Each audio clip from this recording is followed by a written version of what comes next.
What's up, y'all? It's November 19th, 2017, 15:24, or for you non-24-hour people, 3:24. Leaving South Florida right now. Dropped off my daughter about a good maybe 20 minutes ago.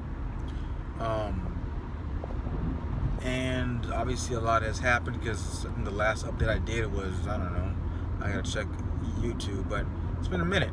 A lot has happened, a lot of court proceedings and everything else. Let me see if I can do a recap while driving and be precise about it. So, you know, my daughter got out of the hospital and got her transplant back in March. You know, and obviously after that, she was on a ton of meds. Now she's down to 4 meds, but they're very important meds. But anyway, she was on a ton of meds. You know, she couldn't be too far from the hospital.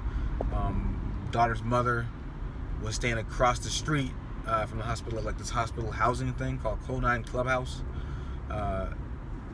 And you know, she couldn't be around a lot of people or anyone outside of that place.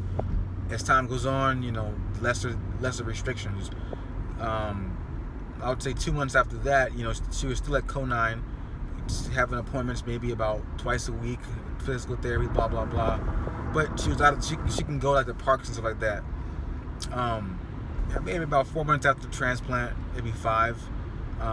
She had moved down. She had moved to Plantation, Florida, against my wishes. You know, this is my daughter's mother. I was like, you know, maybe we could work out something where you could be like halfway from the hospital and halfway from me, you know. But she said no. I'm gonna stay in Plantation, Florida, because I want to be near the hospital. That was, you know, the main reason she said that. But there is other reasons as well too. And this is the thing. The doctors even said, you know, you don't need to be right next to the hospital, because there's plenty of patients who had the transplant and they lived in like California, you know, or upper northern Florida, like Tallahassee and shit like that. But her mom, my daughter's mom's mother, was paying for her to stay in Plantation, Florida. So that's 3 hours. My daughter's mother also, her brothers gave her a car to use. They gave her their car. And she refused to drive to even drop Bailey or even meet me halfway to even have time with my daughter. So I had to drive 3 hours to and from to spend, I don't know, like, you know, a few hours with her, you know, and then drive back. All right, so 6 months after transplant, she's on maybe 5 meds. I have to look back at my records, but anyway, she was 6 months after the transplant. My daughter's mom still would not drive to come drop her off, and on top of that, she would not allow me to have my order overnights, which was like 1 overnight. This is from our original court order, when our daughter was like 1 or something, just born. So she was like, well, no, you can't have overnights, but you can come see her for 8 hours. Oh yeah, on top of that, you can drive about 3 hours to and from to spend 8 hours with her, you know. So I'm like, fuck that, you know. I don't, that's not, you know. At first I was doing it. I was shutting the fuck up and coloring and pounding sand. But I started to think about it, and I know a lot of men are in my situation, maybe at the exact same situation, especially with the medical conditions and all. But they're definitely in my situation where you got a baby mama or your daughter's mother or your child's mother only allowing you to spend a few hours with your kid, you know, and that's it. And I want to credit an individual who helped me out. His name is Christopher Smith, and he runs a organization called the League of Dads. He's on YouTube, and I would definitely tell you guys to go check him out. He definitely gave me some game and opened my mind up, and it helped me out tremendously. Anyway, yeah, Christopher Smith, the League of Dads. He's also on Facebook. I don't know if he's on Twitter, but he's on Facebook and YouTube. Oh yeah, and he's on ConnectPal too. And Blog Talk Radio. Good information for men who are going through this shit. It'll open your mind up. But anyway, let me get back on what I'm thinking and where my mind is at. If my ex is saying I'm gonna allow you, I'm gonna control when and where and how you see your daughter, your child, and pretty much you're just going to be a babysitter for 8 hours. But also, yeah, you're gonna pay child support, and also, can you go buy me this or here, buy her this or here? You know, a lot of men will buck up and say, I take care of my kid. I take care of my kid. I buy them anything they want. Their shoes, their clothes, blah, blah, blah, blah, blah. On top of paying child support, I'll drive to and from. No. I used to be like that. Not no more. If the court, and fuck the court. The court is just the sword. The court is just the person making the rules. The initiator and the mastermind behind all this is the child's mother. The child's mother is the one who is is the puppeteer behind all this. And they're the one who is saying you are the non-custodial parent. You're not even a fucking father. You are a non-custodial parent. A good analogy was that, you know, if you drove your car to work and back, you know, had a long day at work, got back, it was a working car, and then all of a sudden you woke up the next morning and it became non-working, what's that? You got a non-working car. It ain't doing shit for you. It ain't gonna take you to. It was working before, but now it's non-working. They label you a non-custodial father, and they want to, and that doesn't make sense. You can't be both. And I'm kind of paraphrasing what, you know, Christopher Smith is saying. You can't be a non-working car. You can't be a car that works but it's non-working. Just like you can't be a non-custodial father. You're not nothing. You're nothing. You're just a You're nothing. You're not a fucking father. You're not a fucking dad. You're nothing. You're just a motherfucker paying child support, and that's all. Because guess what? If you stop paying child support, guess what's coming after you? The fucking law. So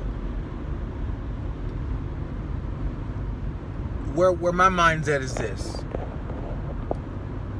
if a woman, a single mom is telling their child's father, you can only spend X amount of time with them,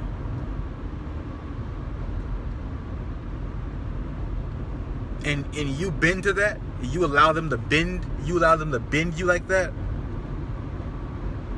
they'll be bending you for the rest of your life, for 18 years. And then guess what? When that kid gets older, you know, the whole pipe dream of, well, you know what, they'll appreciate it when they get older. Some will, some won't. Some will probably take up what their mom did and see you as someone who will bend to everything. Not me. Not no more. Not no more. Not no more. You know, I love my kid, and I tried to be a dad for her, but her mother got what she wanted. You know, she didn't get exactly what she wanted, but she's playing the short game. You know, and you know, like in chess, you know, you get better at chess by thinking 4, 5, 6, even 10 moves ahead. When you first start, you know, you only think about that single move, oh shit, I can jump that guy with that guy. I can use the rook to go this way. I can use the queen to take out this. All along, the master's setting you up for that trap. And a lot of single moms, they play the short game of, oh, I'm gonna fuck this guy over. I'm gonna make him pay on child support. I'm gonna make blah blah blah blah blah. I'm gonna keep him from his kids, blah blah blah blah, for whatever justification, you know, outside of the dad being a damn abusive father. Outside of that, they're only playing the short game. The long-term effect of that, as we all know, is crime, poverty, and the continuation of that cycle. So I'm not gonna feed into that no more. I'm not gonna feed into, you know, yeah, you pay child support, but could you please buy her this? No, I'm not gonna buy her that. What do? I pay child support, right? You want a dad? You want someone, a father, right? Oh, okay. Well, child support versus father. Choose one. You chose child support? Okay, fine. Okay, then I will be exactly what you want, are trying to make me out to be.